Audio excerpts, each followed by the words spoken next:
You're watching Canadian Muslim News on Muslim Network TV. From Toronto, Ontario, I'm Samia Said. Welcome to another show. Now, coming up very shortly is a conversation with Maria Dussan from the Anti-Racism Coalition Newfoundland and Labrador. She's joining us to talk about gaps in the health accord. But first, let's take a look at some headlines. Canada issues national apology to the Peepeekisis Cree Nation. Statistics Canada report shows increase in hate crimes. Speech lab to help Muslim youth counter online hate speech. Iraq's Sadr demands new polls as political crisis escalates. And now the details. The Peepeekisis Cree Nation has accepted a national apology from the government yesterday for a socially engineered colony scheme on the Peepeekisis Reserve that led to the genocide of their people. Minister of Indigenous Crown Relations Mark Miller apologized for the wrongdoings done at the File Hills colony scheme. It operated between 1897 and 1954. Peepeekisis Chief Francis Dieter said that 18 chiefs before him had played a role in seeking this apology. Graduates from residential schools were forced to work on the farm located in present-day southern Saskatchewan. These workers were barred from returning home to their communities. A settlement of $150 million was given to the Peepeekisis Cree Nation in August last year. A report released this week by Statistics Canada shows that the percentage of hate-motivated crimes reported to the police between 2020 and 2021 has increased by 27%. These hate crimes target religion, sexual orientation, race, and ethnicity. Fozia Mazhar, executive director of the Coalition of Muslim Women of Kitchener-Waterloo, whose organization tracks hate incidents that are not always reported to the police, says targeted communities feel trauma and fear, and more must be done to support them. The Canadian Race Relations Foundation has asked the federal government to invest $44 million to support organizations and victims of such crimes. Youth Leaders for Change, a program of the Coalition of Muslim Women of Kitchener-Waterloo, is offering a counter-speech lab, or CSL, to help Muslim youth respond effectively to online hate speech. The CSL is open to students in grade 11 and grade 12 to learn online safety tools and restorative justice principles to better understand the role of social media as a nurturing field for hate speech. The first session of the CSL was held in March, where 14 youth participated to learn to develop a narrative against Islamophobic online speech. Registrations for the lab are open till August 7th. Shia leader Muqtada Sadr, whose bloc won the most seats in Iraq's elections last year, demanded yesterday the dissolution of parliament and new national polls. Nearly 10 months on from the last elections, the country still has no government, new prime minister, or new president due to repeated squabbles between factions over forming a coalition. In a televised speech, Sadr called for early democratic elections after the dissolution of parliament. Along with their sit-in, the cleric's supporters have set up an encampment outside Parliament with tents and food stalls. Sadr has called on his supporters to continue. Sadr, who once led an anti-US militia, said that he had, quote, no interest in negotiating with his rivals. That's it for the news. Now, just a few months ago, a health committee in Newfoundland and Labrador released a blueprint to guide their health accord and policy. This includes a plan to change spending in order to revamp the healthcare system in the province over the next 10 years. The 262-page document outlined 59 calls to action. To tell us more about the recommendations is Maria Dussan from the Anti-Racism Coalition Newfoundland and Labrador, or ARC-NL. Thank you so much for joining us today, Maria, and welcome to the show. Thank you for having me. Maria, tell me a little bit about the context or the situation, how it looks like right now in the healthcare sector in Newfoundland and Labrador for this healthcare accord and its recommendations to come out. So one of the main reasons the health accord and the task force was created was to address some of the poorest healthcare outcomes that are in Newfoundland and Labrador. But also, we're addressing the fact that there is a health care shortage, like a shortage of healthcare professionals in the province, and also to address some of the highest spending per capita in healthcare in this province. And so the idea was to do a holistic approach to health equity that will address some of the challenges in this province through like a multiplicity of lenses. Mm-hmm. And how did the Anti-Racism Coalition get involved with this task force and its recommendations then?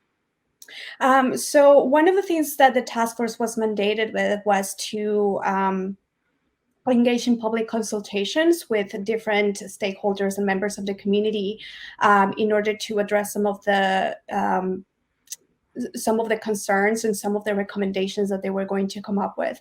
So the Anti-Racism Coalition of Newfoundland and Labrador and the Addressing Islamophobia Project were invited to present to the Health Accord in September of 2021. Mm-hmm. Now, you mentioned that there were some issues or problems that stemmed in society, but also linked to the healthcare system. Can you specify some of those challenges for us now? So when the Anti-Racism Coalition was invited to speak, we decided to do this in conjunction with Addressing Islamophobia Project. And the reason for that is that we are working on this campaign called Healthcare for All, and we were specifically trying to tackle some of the barriers that migrants were facing in accessing the healthcare system in this province. And we were also seeing a lot of cases with, racism within the healthcare system. So as the Anti-Racism Coalition at Addressing Islamophobia, we were doing this conjoint presentation to address some of the issues that racialized people and migrants were facing. So these were the main concerns that we were having, and we were putting forward some of the recommendations that will tackle these two things. Mm-hmm. And what are some of those barriers that the migrants and racialized people are dealing with? So one of the main barriers that migrants are facing in accessing healthcare is the fact that the requirements to access MCP, which is the provincial healthcare plan, is linked to the length of their immigration permits, and is for people who have working permits in this province. It's also linked to full-time 1-year employment contracts. So if you don't fit neatly into these categories where you have a 1-year full-time employment or you have a 1-year worker study permit, you're falling through the cracks of the healthcare system. And that is a lot of people that are not being able to access healthcare system, and it's a lot of people whose lives are being put at risk and who are not being protected right now.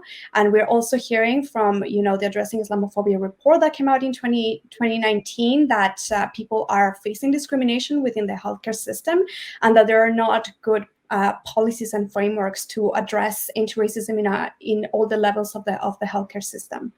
Mm-hmm. So what recommendations did ARC-NL make then to the task force? So some of the main recommendations for that we gave was one that healthcare, that MCP, so the medical care plan, needed to be granted to all people living in Newfoundland and Labrador and all people who were calling Newfoundland and Labrador home, regardless of their immigration status, and that could not be linked to employment and study permits. So, so that everybody has access to healthcare.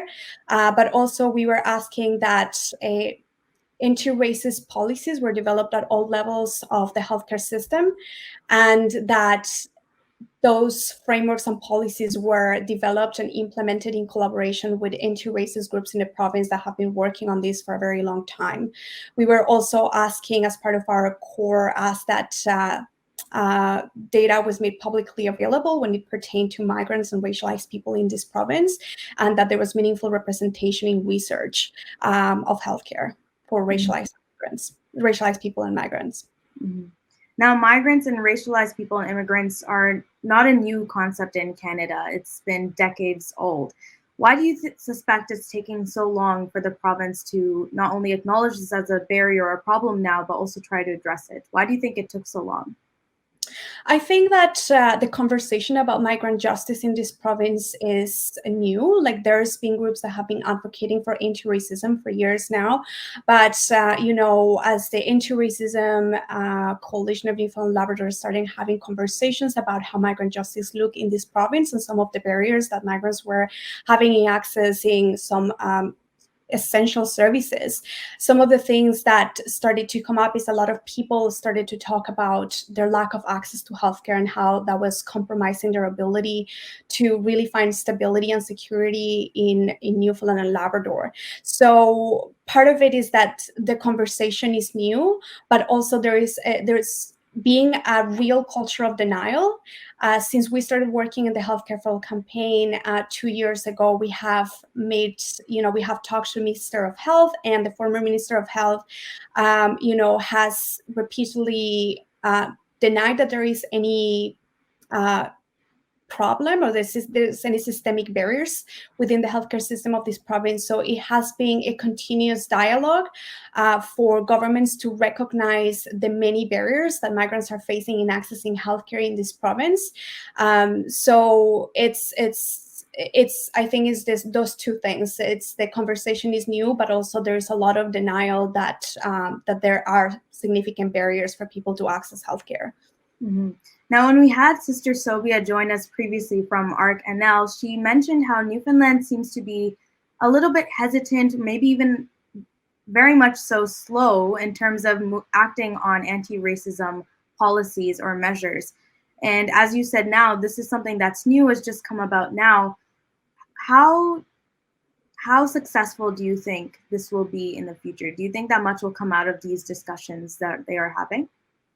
I think that including the specific language of addressing the barriers for migrants to accessing healthcare and including the anti-racism policy within the health accord is a big success for us, because it means that there is a public record that allows us to hold governments accountable in making, realizing the calls to action of these reports. So I am hoping that this really advances the conversation about migrant justice and the need to have really good anti-racism frameworks and policy in this province, and that this is a starting point for us to really have conversations about how the public sector can engage with community partners and people who have been advocating for racialized people and for migrant justice in this province. So I think that this is a great step for that conversation to happen and for that denial to start subsiding.